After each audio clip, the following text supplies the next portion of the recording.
This is Jason from Laundry List, and today we're going to talk about pricing strategies. How do laundromat owners decide the right price to charge for each of the different size machines that they have? I'm trying to help all of the mom and pop laundromat owners and the people that just own one laundromat or even two figure out what's the best strategy for them. Whenever I've had conversations with other laundromat owners to discuss pricing, I've always noticed that there's a common theme. Two things seem to determine how they dictate what their pricing is going to be. Number one, the size of the machine. However big the machine is, they have this correlation or formula about how much they think that machine should be. And then the other ingredient, which seems to almost dominate, is what are my competitors charging? They want to be right around the same price. For me, that is no way to price your machines. That's not a strategy. That's following the herds. I don't want to follow the herds. Don't get me wrong. I know exactly what my competitors and the laundromats within a 5 to 10 mile radius charge, but it has no impact on what I charge in my laundromat. There's definitely other factors that go into my pricing than just the size of the machine, and I'm going to discuss all of those factors to help you with your own pricing strategy. And by the way, you want to make sure that you're comparing apples to apples when you're looking at a competitor's 20-pound machine and your 20-pound machine. Maybe it's a different brand, maybe there's different rinse cycles, maybe there's different settings in the machine, maybe their machine is 20 years old and your machine is less than a year old. Because I'm in an old New England building, I have a basement underneath all of these machines. I have to have a machine that they call a soft mount machine. That means the machine can have a more powerful motor. What the other option is, which is a hard mount machine that they screw right into cement slabs when you don't have a basement.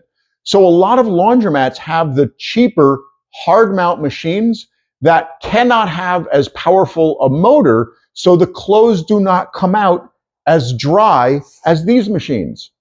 That is worth something to customers because the clothes come out more dry. They do not require as much dry time in the dryers. So this machine might look exactly the same as a machine in another laundromat, but the difference might be this has a motor that can spin at 350 Gs a second versus a machine that's spinning at 100 Gs. If you were to do a side-by-side clothing comparison, you would feel a noticeable difference between the moisture level of the clothes coming out of this machine. They would be much drier than the clothes coming out of a machine with a weaker motor. What do I charge for a machine? So what I consider to be my single load machines are $5.25. And that will handle your good old-fashioned regular size load. You bring in a basket of laundry, that's the machine you would put it in. I also need to point out that there is no standard definition for a single load, double load, triple load, quad load, six load, etc. How do you determine what is a single load, what's a double load? For me, this is my smallest machine. I call this a single load. So if you go to another laundromat and you try to compare their single load to your single load, odds are it may not even be the same size capacity. You may not be able to put the same amount of clothes in what they determine a single load, because some laundromats consider a single load to be a top loader that has a center agitator, and that's considered a single load. Well, sometimes they consider this machine to be a double load. I consider this to be a single load. So there is no standard definition in the industry that actually dictates this being a single or a double or a triple load. Each laundromat owner probably determines that themselves. So like I said, I consider this to be a single load because it's my smallest machine. And from my perspective, you bring in a single load of laundry in a bag about this big and you put it into the machine. The machines on this side are considered 2.5 times because they're 2.5 times the size of this machine. And my largest machines back there I consider to be triple loads. Some laundromats may consider those to be 6X loads. Because each laundromat owner has the ability to define what they consider to be a single, a double, a triple load, you can't always compare apples to apples. If you find these videos useful and you want to help me out, please subscribe to the channel and like the video. When I determine pricing, the first thing I look at is what are my expenses? I am in a city center in a fairly expensive town. That means my rent per square foot is much higher than someone that's probably in a strip mall that could be even 2 miles from here.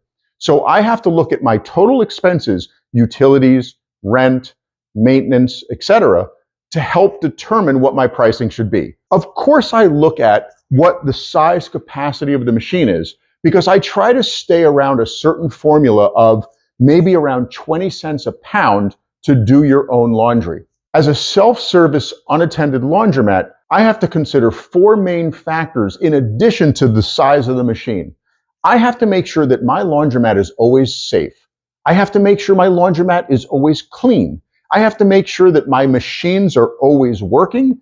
And I have to make sure that if someone has an issue and they call the phone number because it is an unattended laundromat, that I am available to answer the phone and take care of whatever issue it is that they have. In order for me to make sure that the laundromat is safe, I have to monitor the security cameras throughout the day. And that means I'm spending my own time to make sure that the laundromat doesn't have people loitering, it doesn't have people hanging out and smoking or drinking or doing things that they shouldn't be doing, and that there's no one in the laundromat that isn't actually doing laundry. Because my customers tell me, if they came into my laundromat and it was overrun with people just hanging out, they wouldn't feel comfortable, they wouldn't feel safe, and they certainly wouldn't want to do their laundry here. Because people do abuse the machines and they sometimes leave a mess when they're in an unattended laundromat, I have to make sure that at least once or twice a day, the laundromat is clean. Whether I'm doing that myself or I'm paying somebody else to do it, that is a level of service that I want to provide because I want everybody to have a good, clean experience in my laundromat. When customers spend money and they use a machine, they want it to work. So I put a lot of effort into making sure my machines are maintained and working. I check my machines every day. I test them and I make sure that the machines are functioning as they're intended because that's the level of service I want to provide in my laundromat. When someone has an issue with a machine or with their wash, whether it's their fault or not, when they call the phone number that is on every single machine and on all of my walls, I need to make sure that I am accessible and that I answer the phone. I'm available every minute my laundromat is open. When you look at the total formulation of keeping a laundromat safe, keeping an unattended laundromat clean, making sure your unattended laundromat has machines that are working, and making sure that when someone has an issue, you are available to solve that issue. All of those are determining factors when I figure out my pricing. For a laundromat that doesn't answer their phone or doesn't solve people's problems or doesn't maintain their machines, they can charge whatever they want. I would hope that they're at the low end of the spectrum versus a laundromat that is providing all of those things. I also look at the fact that I have brand new machines on that side of the laundromat. I mean, brand new within the last month. And these machines aren't that old. That is worth something. That has to get factored into my pricing. My capital improvements get factored into my pricing. My hours get factored in. I'm open at 6 a.m. and I am available at 6 a.m. And in fact, on some days, I'm open at 5:15 in the morning and I'm also available then. So it isn't just the size of the machine or what my competitors charge that have anything to do with me dictating my pricing. It's a more holistic approach. And so far it's been working for me. Once I properly determined what my single load pricing for this machine should be, this dictates what my 2.5 load and triple load machine pricing will be. Everything is based off of what the single load price of a machine is. These are my brand new LG machines. They are 2.5 times the size of my single loads, and they are $9.75 for a wash. Instead of this machine being priced at 2.5 times the price of the white machines, which would be $13.12, this machine is at a 25% discount. So instead of doing 2 or 3 loads in the white machines, you actually get a better deal. My customers save money doing their laundry in this machine. The more volume you buy, the better price you get. I define this machine as my triple load because it's more than 3 times the size of my single load white machines. This machine costs $11.75 for a load. This triple load machine, instead of it being 3 times the price of the single load, which would put this machine at $15.75, it's $11.75, providing a 25% discount for doing more volume of laundry. Everything goes off of the single load pricing, but then I want to provide a good discount for people doing more laundry.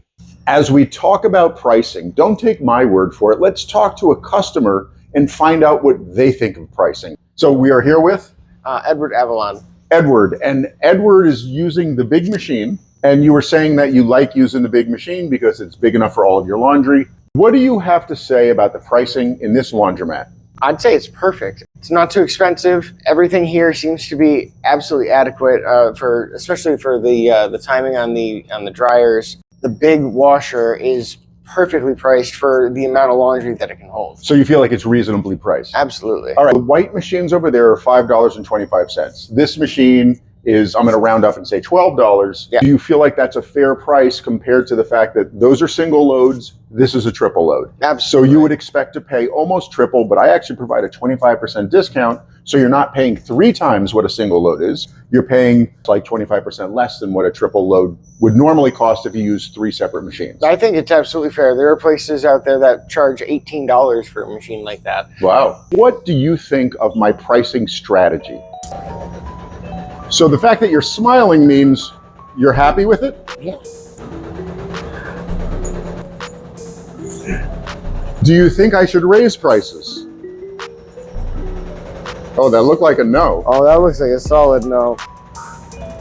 I want to make sure that my pricing is not a race to the bottom based on what my competitors are doing.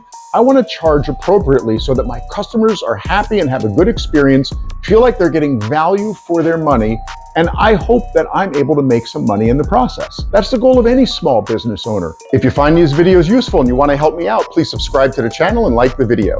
This is Jason from Laundry List, the best place for brainwashing.